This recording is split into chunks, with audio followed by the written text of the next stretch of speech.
आदरणीय बंधुओं, माताओं व मेरी प्यारी बहनों, राधे राधे। आप सभी का हमारे YouTube चैनल जीवन की धारा पर बहुत बहुत स्वागत है। बंधुओं, आज हम इस वीडियो में माँ अन्नपूर्णा की कथा कहानी सुनेंगे, जिसे सुनने सुनाने से भगवान काशी विश्वनाथ व माँ अन्नपूर्णा की कृपा घर परिवार को प्राप्त होती है। कथा कहानी सुनने के बाद यदि आप हमारे चैनल पर नए हैं तो कृपया हमारे चैनल को सब्सक्राइब करें, बेल आइकन को प्रेस करें ताकि हमारी वीडियो की नोटिफिकेशन सबसे पहले आप तक पहुंचे। वीडियो को शेयर व लाइक भी जरूर करें। कथा कहानी के अनुसार प्राचीन समय की बात है। काशी नगरी में धनंजय नामक ब्राह्मण अपनी पत्नी सुलक्षणा के साथ रहता था। दोनों पति पत्नी संतोषी एवं धार्मिक प्रवृत्ति के थे, लेकिन निर्धनता उनके दुख का बड़ा कारण थी। एक दिन दुखी हो सुलक्षणा अपने पति से बोली, स्वामी कुछ तो करो, ऐसे में जीवन निर्वाह करना बेहद कठिन हो रहा है। पत्नी की बात सुन धनंजय काशी में भगवान विश्वनाथ शंकर जी के मंदिर में पहुंच गया और जाकर बोला, प्रभु मुझे पूजा पाठ कुछ नहीं आता, मैं तो आपके भरोसे बैठा हूँ, आप मेरा दुख दूर करें। भगवान भोलेनाथ से विनती कर धनंजय वहीं बैठ गया और इस तरह भूखे प्यासे बैठे उसे कई दिन बीत गए। उसकी भक्ति से प्रसन्न होकर भगवान भोलेनाथ ने उसके कान में 3 बार अन्नपूर्णा अन्नपूर्णा अन्नपूर्णा कहा। यह सुनकर वह चौंक उठा कि ऐसा किसने बोला। वहां उपस्थित ब्राह्मणों से धनंजय ने पूछा, पंडित जी ये अन्नपूर्णा कौन है? पंडित जी ने धनंजय से कहा कि तू कई दिन से बिना अन्न जल के यहाँ बैठा है, इसलिए तुझे अन्न की सूझ रही है। अब तू घर जा और जाकर अन्न ग्रहण कर। धनंजय घर आया और उसने अपनी पत्नी को सारी बात बताई। उसकी पत्नी ने कहा, नाथ आप चिंता न करें, जिन्होंने आपको ये मंत्र दिया है वही इसका खुलासा करेंगे। आप फिर से जाकर शंकर जी की आराधना करो। धनंजय फिर से काशी विश्वनाथ के मंदिर में पहुंच गया और वैसे ही बैठ गया जैसे पहले बैठा था। रात्रि के समय भगवान भोलेनाथ ने स्वप्न में धनंजय से कहा कि तू पूरब दिशा की तरफ जा और जो मंत्र मैंने तुझे दिया है उसे रटता जा। वह सुबह उठा, अपने स्वप्न को याद किया और पूरब दिशा की तरफ चल पड़ा। रास्ते में अन्नपूर्णा अन्नपूर्णा रटता जाता और चलता जाता। चलते चलते वह एक ऐसे वन में पहुंचा जिसकी शोभा देखते ही बनती थी।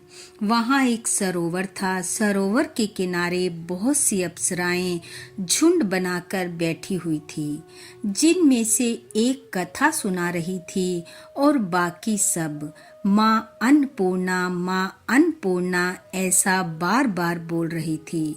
धनंजय ने जब उस शब्द को सुना तो उनके पास गया और बोला, हे देवियों, आप ये क्या कर रही हो और क्या बोल रही हो? उन सब ने कहा, हम माँ अन्नपूर्णा का व्रत कर रही हैं और कथा सुन रही हैं। उसने पूछा, यह व्रत क्या है, कैसे करना चाहिए, किसे करना चाहिए, कृपा कर मुझे बताएं। वह कहने लगी, यह व्रत हर कोई कर सकता है।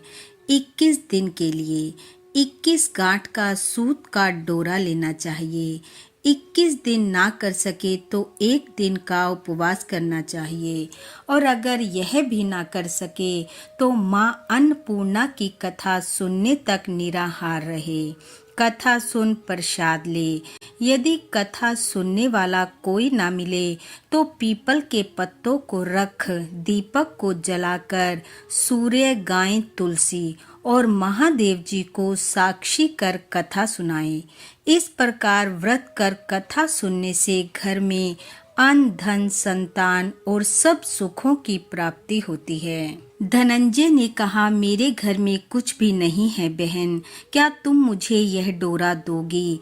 तब उन्होंने धनंजय को वह सूत का डोरा धारण करवा व्रत रखवाया। धनंजय का व्रत पूर्ण होते ही सरोवर में से हीरे मोती जड़ी स्वर्ण की सीढ़ी निकली। धनंजय जय अन्नपूर्णा कहता जाता और सीढ़ी उतरता जाता। वह क्या देखता है कि करोड़ों सूर्यों से प्रकाशमान माँ अन्नपूर्णा का मंदिर है। स्वर्ण सिंहासन पर माता अन्नपूर्णा विराजमान है और सामने भिक्षा हेतु भगवान शंकर खड़े हैं। देखते ही धनंजय माँ के चरणों में गिर पड़ा। माँ उसके मन की बात जान गई और बोली, तूने मेरा व्रत किया है, तेरी हर इच्छा पूरी होगी, संसार तेरा सत्कार करेगा, मेरा आशीर्वाद तेरे साथ है। यह सुनते ही धनंजय का रोम रोम प्रफुल्लित हो उठा और उसने देखा कि वह काशी विश्वनाथ के मंदिर में खड़ा है। वह प्रसन्न हो घर आया, सारी बात अपनी पत्नी को बताई। धीरे धीरे माँ अन्नपूर्णा के आशीर्वाद से उसका घर अन्न धन से भर गया। सब ऐश्वर्य उसे प्राप्त हो गए। धन को देख सगे संबंधी उसके घर आने लगे। एक दिन एक ने धनंजय से कहा, धन तो बहुत है पर बिना औलाद के ये सब व्यर्थ है। अब धनंजय औलाद न होने के कारण दुखी रहने लगा। सुलक्षणा ने धनंजय से कहा वह दूसरा विवाह कर ले। धनंजय ने दूसरा विवाह कर लिया और दूसरी पत्नी के साथ अलग रहने लगा। ऐसे ही समय बीतता गया। फिर से अगहन मास आया। सुलक्षणा ने धनंजय को कहलवाया कि हम माँ अन्नपूर्णा के आशीर्वाद से सुखी हुए हैं, अतः हमें माँ का व्रत करना है, आप यहाँ आइए। सुलक्षणा के कहने पर धनंजय उसके पास आया और व्रत पर बैठ गया। नई पत्नी को इस विषय में कुछ पता नहीं था। वह धनंजय के लौटने का इंतजार करती रही। जब व्रत पूर्ण होने के 3 दिन शेष रह गए तो धनंजय की दूसरी पत्नी को इस विषय में पता चल गया और वह ईर्ष्या की अग्नि में जलने लगी। वह सुलक्षणा के घर पहुंची और उसने निद्रा में सोते हुए धनंजय के हाथ से वह डोरा खोलकर आग में फेंक दिया। ऐसा होते ही माँ अन्नपूर्णा क्रोधित हो उठी और उनके घर में अचानक आग लग गई। देखते ही देखते सब जलकर भस्म हो गया। नई बहू धनंजय को छोड़ अपने मायके चली गई। सुलक्षणा ने अपने पति धनंजय को समझाया कि आप घबराएं नहीं, फिर से माँ की आराधना करें। पुत्र कुपुत्र हो सकता है पर माता कुमाता नहीं, वे जरूर हमारा कल्याण करेंगी। धनंजय ने फिर से माँ की आराधना की, अपने किए दोषों की माफ़ी मांगी। माँ अन्नपूर्णा उस पर फिर से प्रसन्न हुई। अब की बार माँ ने उन्हें अन्न धन के साथ साथ पुत्र भी दिया। उधर नई बहू के घर डाका पड़ गया, सब लुट गया। वे भीख मांग कर पेट भरने लगे। जब सुलक्षणा को पता चला तो उसने उन्हें बुला अलग घर लेकर दे दिया, भोजन वस्त्र का प्रबंध किया। धनंजय, सुलक्षणा और उसका पुत्र काशी विश्वनाथ व माँ अन्नपूर्णा की कृपा से आनंद पूर्वक जीवन बिताने लगे। हे माँ अन्नपूर्णा, हे भगवान शंकर, जैसे आपने सुलक्षणा और धनंजय के भंडार भरे वैसे सबके भरना। इस कथा को सुनने वाले सुनाने वाले सबको अन्न धन व संतान सुख देना। इन्हीं शुभकामनाओं के साथ आप सबका बहुत बहुत धन्यवाद। राधे राधे।